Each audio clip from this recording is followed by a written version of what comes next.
Welcome to People in AI, the podcast exploring the forefront of artificial intelligence. I'm your host, Karthik Ramakrishnan, the CEO of Armilla AI. On today's episode, we explore the intersection of innovation, technology, and empathetic leadership with Darren Wilson, a seasoned Chief Product Officer at Soul Machines. Darren brings over 2 decades of experience in leading product design and development across several high-profile companies and innovative projects. Today, he'll share his insights on creating a culture of meaningful innovation, turning groundbreaking ideas into market-ready products, and the importance of fostering career development within dynamic, tech-driven environments.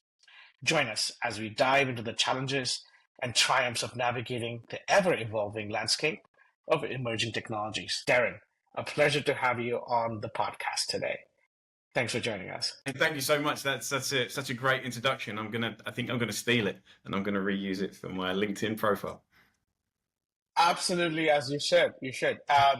So Darren, before we get started, we'd love to learn about your story and the transition from the various roles you've done in design and product strategy to your current position as Chief Product Officer at Soul Machine. Particularly if you could emphasize some of the unique challenges, right, in these various waves of technological innovation that you've been through and you've experienced. And it's not as traditional a path as we have seen with others. So please, over to you. We'd love to learn more about who the real Darren Wilson is.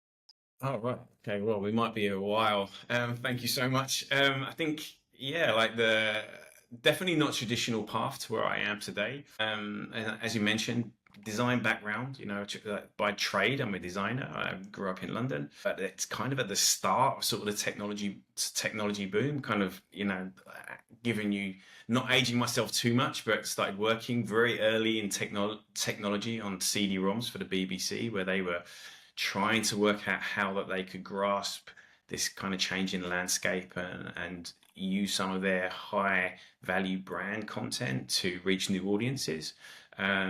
From there, kind of moved on and worked on a few different businesses, but mainly agency side, and until ultimately starting to work for a company called Fjord, acquired by Accenture. And they were really at the forefront of not just delivering service design or to big businesses on design thinking outside of traditional agency work, but they were really kind of driving towards opportunities in new technology, particularly in mobile at the time. So this was pre-iPhone. So works with the guys at Fjord on, with many telecom companies, helping them understand what they could possibly do with these new platforms and these new opportunities for businesses as they grew up, as they grew up and evolved. And from there, kind of moved with a few of the other guys from Fjord over to work on within Intel in a quiet startup that they had. It was an open source full stack engineering team that were working on initially developing a mobile operating system for some of Intel's newly developed platforms. And from there, kind of collaborated a lot with Nokia and Samsung on kind of multiple phones, trying to compete with the Goliaths of Amazon. Trying to compete with the Goliaths of Apple and Google as the mobile world kind of became what it is today. And then post that, really it got me to where I am today, working with Soul Machines. And the big attraction of Soul Machines was some very interesting tech, kind of this intersection of avatars and AI. That was about 5 or 6 years ago now, and that landscape has really accelerated in the time that I've been there. But kind of, I think back to your previous point, I think the thing about my career that's probably worth noting, and I think this comes from the navigation of those different stages, of those peaks and lows of different technologies throughout as it's evolved, is really coming from a design background and looking for challenges and looking for problems and looking for things to solve and things to define. I'm very much someone who's kind of existed on that kind of storming stage of technology, rather than as it becomes normal and kind of predefined. I sort of like the early the beginnings of platforms as they evolve, and as we'll probably get into in terms of conversation, is that I think there's lots of kind of lessons to learn that are quite consistent as you start evolving through those platforms. But yeah, it's been a varied career, and here I am today at Soul Machines, I guess. Amazing. So why don't we get into it? What is Soul Machines? Does what do digital souls mean? So it's good. It's a great name. I think it's one of those things. Mark Sagar, who was one of the original co-founders of the company, he came from special effects background, working for large motion pictures like King Kong and Avatar, and I think with Weta back in the day. His work there was predominantly focused on motion capture of the face and trying to really understand how faces are built and trying to recreate that in film. His research and his career led him towards developing a digital face that's backed up by a digital brain, and I think that's where the soul comes in, right? The notion of having to recreate a digital brain that can operate a digital person that can then react effectively to a real person in a conversation, empathically and appropriately to that person's context as well as the conversation. So digging into that a little bit deeper, our avatars are the only interactive avatars on the market today that can see you and can respond to your emotions accordingly and to the emotional beat of the conversation. There's no artificial intelligence in terms of it doesn't know who you are at this point. It can't kind of the computer vision isn't as sophisticated as some of the things that we're starting to see, particularly this week with OpenAI's recent announcements. But what it does do is it can pick up your behavior and your emotional state. So you smile, it will smile in response to you. You look sad, it will appear concerned, and it can change its behavior and interaction in terms of that, in terms of your context, basically. Do you want me to talk a bit further into kind of like a bit more deeper into the company? Yeah, like how does it actually how do you bring that to life, right? How do you take algorithms to recreate digital faces and expressions and empathy, really? So yeah, a lot of research, which I think is I think the background of the business itself was a lot of research engineers who are experts in multiple facets of that, not just in the construction of the face and human behavior, but also in high end kind of CGI technology, and that's kind of where the company's very interesting and quite unique.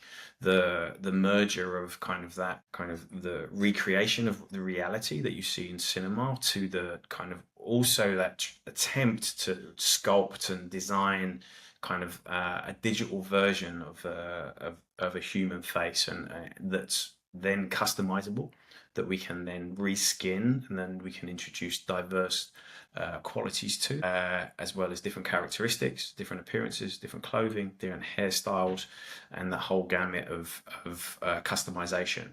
So that's kind of the root, and that was an extremely high end piece of work. And for the most part, when Soul Machines was first working in the industry and delivering these custom avatars to companies, they would have been completely handmade and hand sculpted and taken 6 to 9 months to create that avatar. The work that we have been doing and that my role has led as part of Soul Machines was the democratization of that technique, or those techniques. So rather than us being a shop that would do these avatars as custom or made to measure for companies, we've transitioned to being less service based and more self-serve. So you can go to Soul Machines today, soulmachines.com today. You can sign up for a free version of Digital DNA Studio. You can build an avatar and you can deploy it under a free account, and you can build that yourself. And that takes the current time from when you've finalized building your avatar to deploying is 30 minutes. That's from 6 to 9 months. So that's really been the work of kind of that democratization of that process, and that's really like the root of kind of what the product team has been focused on up to this point. Now the next stage of that is, now that technology exists, the next stage of that is to try and find some value to customers based on this technology. I think as we discussed previously, the avatar technology is very interesting, and there's a lot of money and investment in that business at the moment, and it's predicted to expand, particularly with the explosion of AI assistants. What's going to be interesting is how a face, or the technology that we have, can actually add to that technology, and that's what really excites me at the moment. I'd be interested to get your take on this as part of the conversation, but particularly as a lot of the big players in the AI space are not focusing on the face, they're focusing on the voice, and it's a graphical representation of a face. We think there's an opportunity, and there's spaces to insert that presentation layer that people can trust, that people can engage with, that people can feel not judged, and that's the suddenly quite interesting area for us to explore, and that's kind of the next few years for Soul Machines. And that is so cool because I was reading this report, I think sometime last week. There's an explosion in a number of companies that are creating digital companions, so girlfriends or boyfriends. And I think character AI is one, and I think there's a number of them that have just blown up over the last few months. Is that something that you think would be where you'd be going? And of course, I mean, I have lots of questions around what does that experience feel like, right? So when you're interacting with an avatar, has there anything that's taken you aback that did not expect this to happen, or something that's taken you by surprise? So I think yes, quite a few things. A couple of them of the research base that I'm not allowed to talk about, and I probably shouldn't, because it might be a little bit scary. So I won't touch on that one. Maybe we can do that offline. But the real surprise for me, I think, is how the advances within the current sort of states of LLMs, and the particularly the work with ChatGPT. Once, as soon as I'll step back. A big problem that we've had in the past was the creation of conversational content that we're dependent on. We're dependent on the NLP companies. You can't compete. We originally, with Soul Machines was created, they did start trying to build their own NLP. They tried to have their own voice technology, and we slowly stripped that down to the most important core part of our technology, which was the face and the brain, and that presentation layer of the conversational content. So we no longer focused on that creation, but the challenge there is building useful and effective conversational content is very expensive, it's very time consuming, and not very good up to a point, right? You have an initial kind of turn taking, 2 turns, you get something. The deeper you go, you know this better than me, but the deeper you go, the more it breaks. That shifted, 18 months ago or so, and the world has changed for us. And that's the first thing that really surprised me, that putting the first kind of version of ChatGPT plugging that into one of our digital people for the first time was like a real light bulb moment, because suddenly we have a face that people trust and people react to, and the expectation of the conversation was high, that we would always have that drop off with users up to that point. As soon as ChatGPT arrived, we had engagement, and you had turn taking was easier. Conversation flow it may have not been true, it may have hallucinated, but there was a conversational flow that, looking at users and observational studies of interacting with digital avatars, you can see suddenly there's banter, suddenly there's responsiveness. Still challenges with interruptions and hallucinations, as we mentioned, but and as we've seen recently, interruption is a big piece of what the guys at OpenAI are trying to fix. And we're also doing that work internally, and that feels like the biggest challenge for us to create kind of product market fit in this space. that's kind of one of the main areas that we're looking at tackling, because once you've got that conversational flow connected to a very realistic, empathetic experience, you can start playing with some very interesting use cases, which is the second real big surprise for me. We had a kind of big turning point in the business recently. Once Studio was out and available, and starting to see different people experiment and play with it, because the affordability's gone down and the access is increased.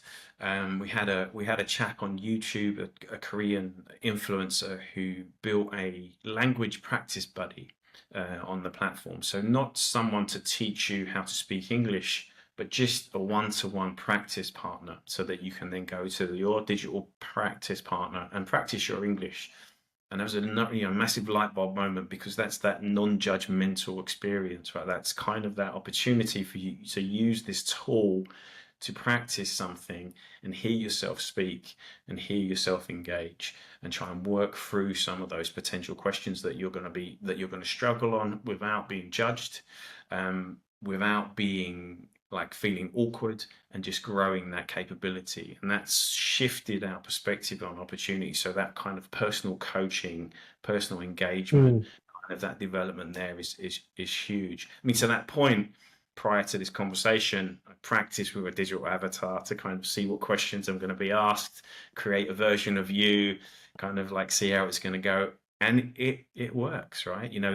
Hence big challenge with interruption, and that's the driver for us to kind of get rid of try to tackle the latency issues and the interruption issues.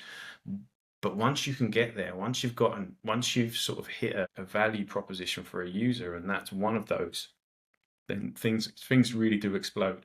And I think that, I'm sorry, I'm going on a little bit now. You asked the wrong question, but but that's kind of where I think you're going to start to see, if you look at the language that's being used with Google and with OpenAI and Microsoft are presenting their assistants to customers, it's all about kind of what you want to learn, right? That's the domain. It's kind of learn what you'd like to do. How can we help you do something? That's that assistant piece. It's not, in that world, or that landscape seems really, really fertile place to explore. Yeah, I mean, this takes me down different paths, right, in terms of where the use cases are. So one, as you explained, is, I could practice speaking a specific language without, having a human on the other side, and really, am I saying the right things, right? Like, and am I intonating, or am I pronouncing the words right? I can practice quite a bit. What other use cases do you see this being applied in? I mean, one, I think you've also mentioned the movie industry, Yeah. it brings me back to Star Wars, where they recreated Princess Leia, right? And after she had passed, the actor had passed, we had to they had to recreate her for that last movie, which was, you could tell it was AI. You could, right? Yeah. But it was interesting for but it was very possibly unbelievable, right? So is it that? Is it in the movies? Are we talking about in the enterprise environment? What does that look like? And of course, we also talked about consumer use cases like your AI companion, right? Uh-huh. So, what's the breadth of use cases that you think that could be?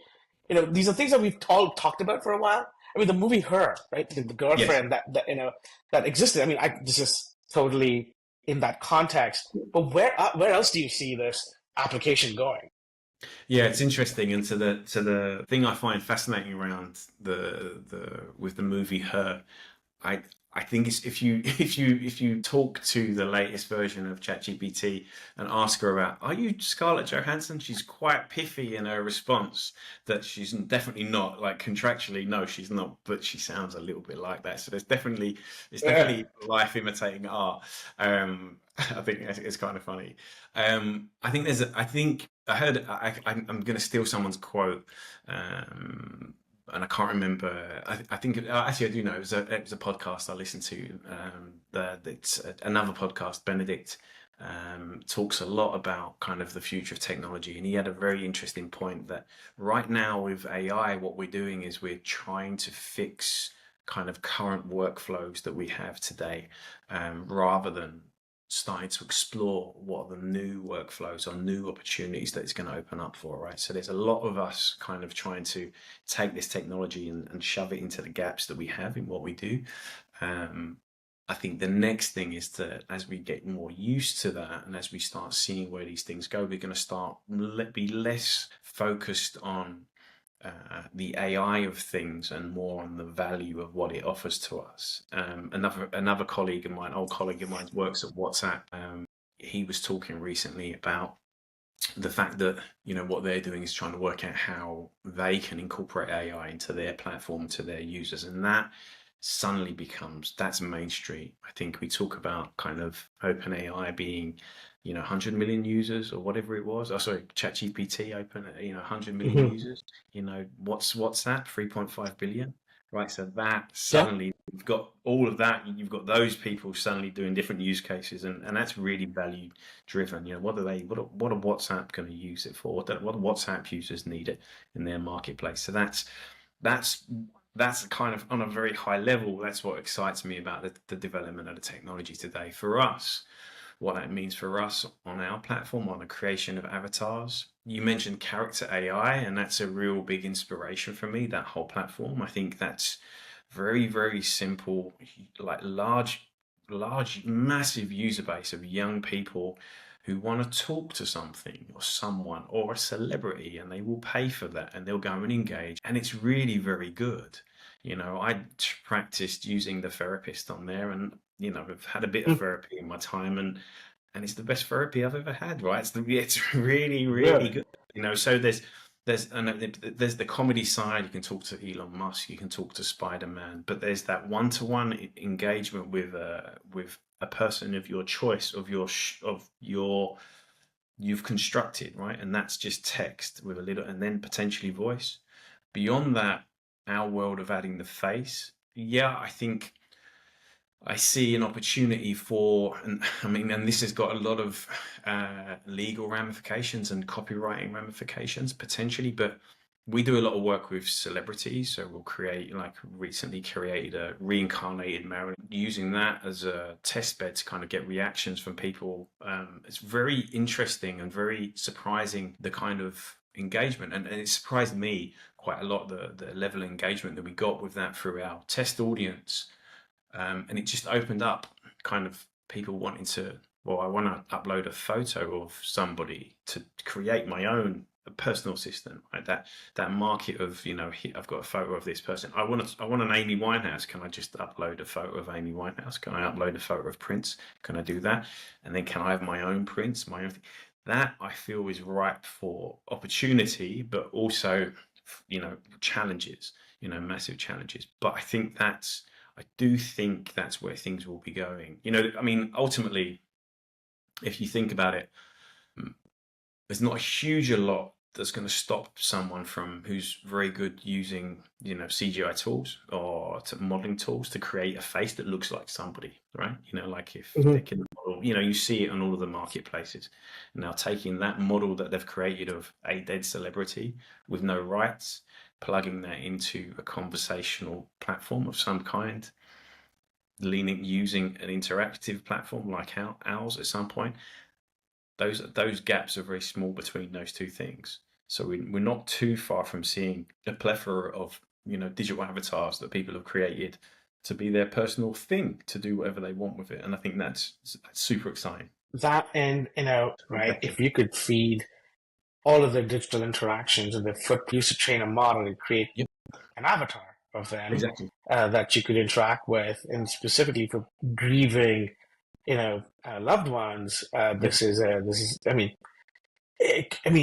it questionable, right? Some people may question the ethics of that, but at the same time, if you are willing, then you could actually opt into it, right? When I pass, or if I do pass, this is what could happen. I think that's fascinating, creepy, but also fascinating in some ways. Yeah, so I think the thing that I find fascinating about that as well, and I think that we do jump into this world of, we think about the potential sort of kind of end state of a super realistic version of a digital person, of a dead loved one or someone who's no longer with Mhm. us, or, even someone who's still around and you're not no longer with. But Right. the limitations of the technology are always going to be so that you are aware that it's not real. There's not going to be Mm. that possibility of you having to be able to mistake that version of that loved one for a real person. You won't be able to put it on the phone, not in our kind of lifetime anyway. You won't be able to put it on the phone and pretend it's somebody else, right? It's always going to be conversational AI. It's always going to feel like CGI. There's always going to be that level of uncanny valleyness that will give it away. Humans are very good at perception in that space. So I think those areas are not the ones that I would be massively concerned. The deep fake space, I think, is more challenging because of the implications of that. But this personal point feels less risky for me anyway. But maybe that's me being a bit naive. This also raises some ethical sort of guardrails, and I would love to know how you think about it. I don't know if you heard this case of this man in Belgium who was interacting with a therapist bot and ultimately ended up committing suicide, and his spouse, alleges that, that the bot encouraged him to commit suicide. Now, he was, depressed to begin with, or had some Yeah. mental health issues that he was struggling with, um, and he was in a vulnerable state, right? Mhm. And the bot was supposed to be a therapist, and I think it was a company called Chai, from where the bot came. How do you think about that, right? As you create these machines, is this something that you're worried about, and what guardrails do you put in place to, protect consumers from such untoward sort of interactions?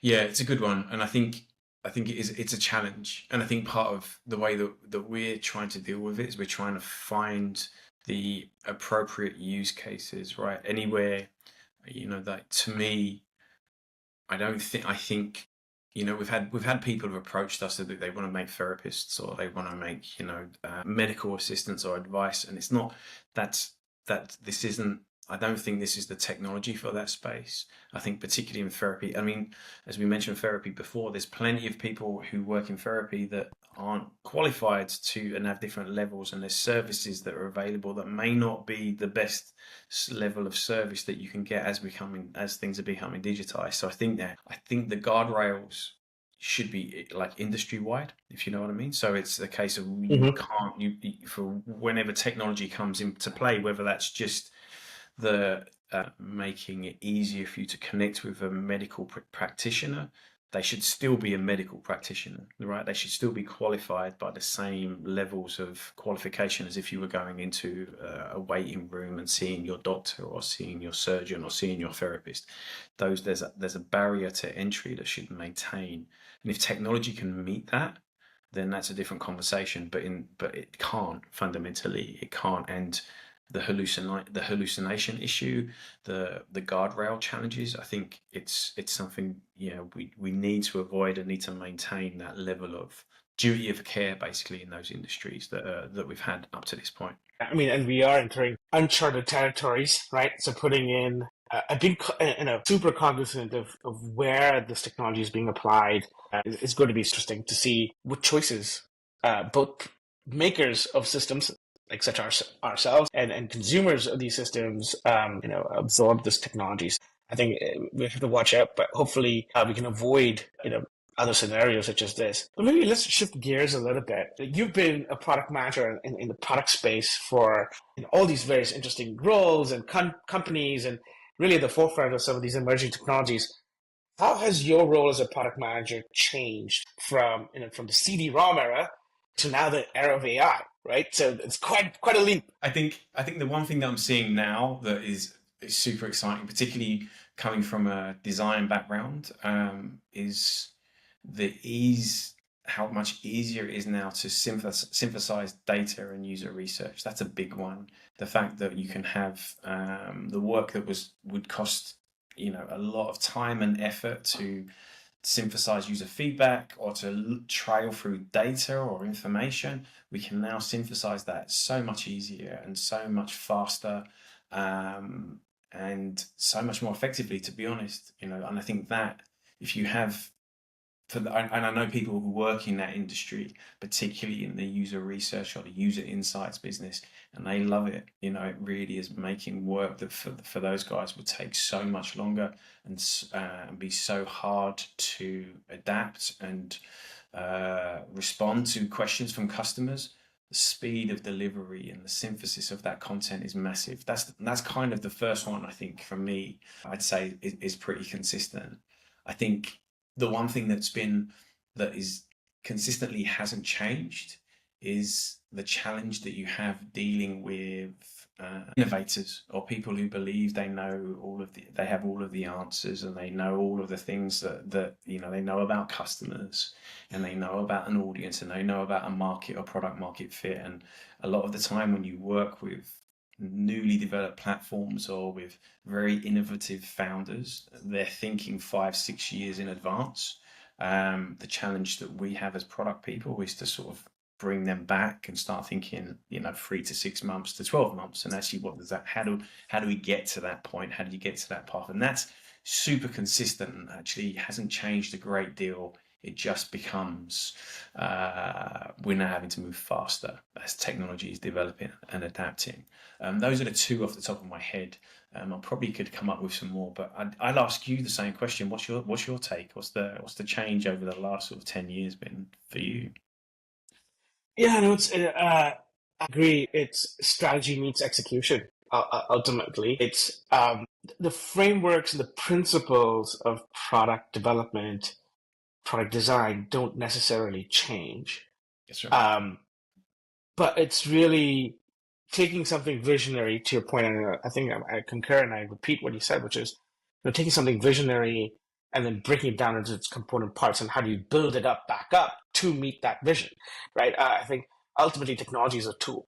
Yes. And what we do with those tools to enact a certain outcome, right, isn't changing. I think agile development, I think, has more meaning now, given the technology is changing so fast, right? Like a year and a half ago, I think you've experienced this yourself with Soul Machines, where we were building NLP models, and now you have OpenAI that can just essentially take on that task for you. More and more, these capabilities can be lifted off the shelf. Now it's how do you package that into an experience that you think can be seen. I think that's a big challenge. And I was speaking to someone, building a voice-based application, and OpenAI's new voice interface basically took their business out.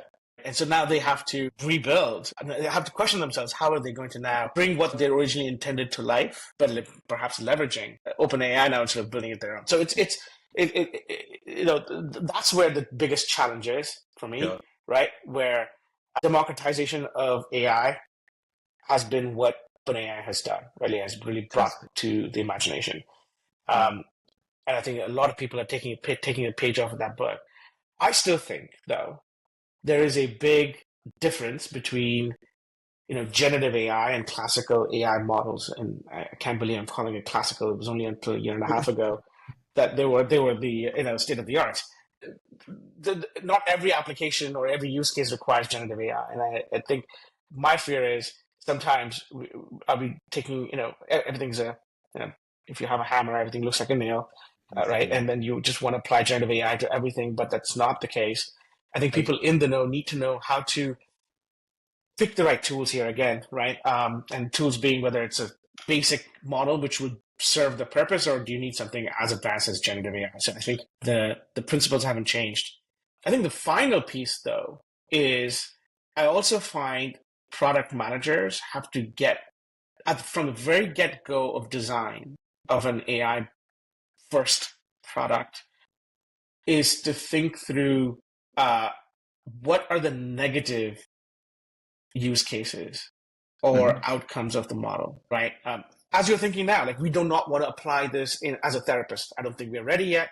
I think it can have unintended consequences that are out of our control and can have pretty negative effects, right? So I think that thinking, as a product manager, 15 years ago, I didn't have to think about that. All I had to worry about was, making sure my QA team ran the tests appropriately so that the system didn't break, right? Absolutely. Now, It's you don't know what you don't know because you're leveraging a bunch of open source or third-party tools that you haven't really built from scratch, and then you're now leveraging it into your applications. You don't know where the gaps are or could be.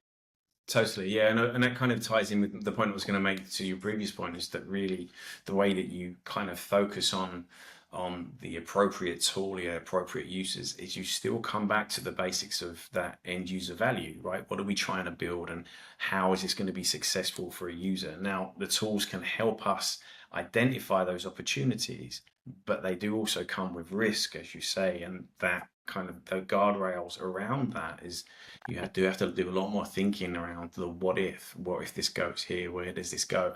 Or in addition, you need to be more reactive. So when these things do blow up, because they will, and they do quickly, what do you do next, right? There's how do you adapt to that? How do you pedal back? Once something's out there, can you bring it back? Can you fix it? Do you just pivot? Do you change? A similar issue, with the chap that you mentioned around, their business being kind of completely wiped out by advances on that stuff's going to happen at the same rate. The faster the things advance, the bigger the chances that you're going to be left behind, and we face that with our industry as well. So you have to adapt and to the conditions of the market, whether that's someone's technology's changed and improved and affected your business, or something your business has done is affecting somebody's life, and you need to take accountability and responsibility for that, and as best you can. Yeah, that's exactly it. What advice would you give to a product manager who probably has come from a traditional sort of product, right? How would they transition to being an AI first product manager? It's a good question. I don't know. At this point, I think it's the same advice that I would give to be honest, I think it's the same advice that I would give to product managers or product people. Is really start with identifying the value, look for the value, be open to the changes that are around you, look for the tools, look for the noise, try to cut through the noise and see the source and see the value. But really, that would be it. I think those things haven't really changed, apart from adaptable and really accountable for your decisions quicker. The time has changed. This is very outdated product advice, but we really, for years you would have people putting off making decisions until quarterly planning or until the next sprint review, or I think that's changed. I think with all of this change, as product people, we need to be more adaptable and take more responsibility for the decisions that we may have made, and identifying where things aren't working, and if they're not working, then change them, and change them fast, because time is we don't have the time or the luxury that we may have had even a year ago. I think that's a massive change to the industry today. In the fast moving world of startups that we've both become accustomed to, it's getting faster. The cycles are getting faster, and I think that's the biggest piece of advice. You can't wait, I don't think, anymore. You need to move quickly. Yeah, I think speed and agility is key. It always was. It just has become even more amplified, right? Now. It's like now. You're not running a 400-meter race. That was still pretty fast. Now you're sprinting. Now everyone's sprinting, or you're an athlete on an indoor 60-meter race, right? It's full pelt. I think that's the change. Exactly. This is fantastic. From you, reflecting on your career, what's the most important lesson you've learned about innovation and leadership in each one of these cycles of innovation that you've been through? What's remained true and consistent? It's a good one. I think it really does, and I've said it a few times in the call. I would just say focusing on customer value, an end user need, and really focusing on that and try to deliver into that.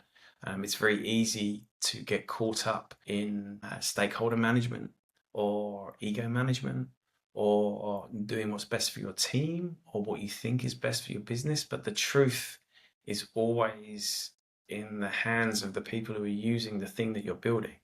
And that's the thing that you need to strive to, and get that into get that level of thinking into your organization as quickly as possible. I've wasted so many years where I haven't done that. I've waited for the opportunity.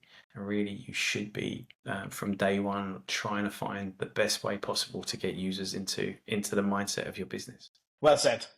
I think that summarizes this entire conversation really well. Thank you so much, Darren. This You're has very been welcome. this has been a great conversation. Thank you. I didn't even notice the time passed, but we are on time. So this has been fantastic. Thank you for sharing all of that. And Darren, looking forward to just seeing Soul Machines grow and succeed, and looking forward to keeping in touch. Where should people find you? Where should they look for Soul Machines? How can they leverage the work that you're doing? Soulmachines.com, come along and sign up for your free access to Digital DNA Studio, or Soul Machine Studio, as we've just recently rebranded it. And you can find me on LinkedIn as I think it's Darren PJ Wilson is the URL for LinkedIn. So yeah, reach out and be welcome. I'd love to have more conversations with any of your audience or yourself, Karthik. It's been a real pleasure. Thank you so much for having me on board. Thank you. Excellent. And just FYI to everyone, this is not Darren's avatar, but the real Darren joining us today on this episode. Thank you very much for making this fantastic, Darren.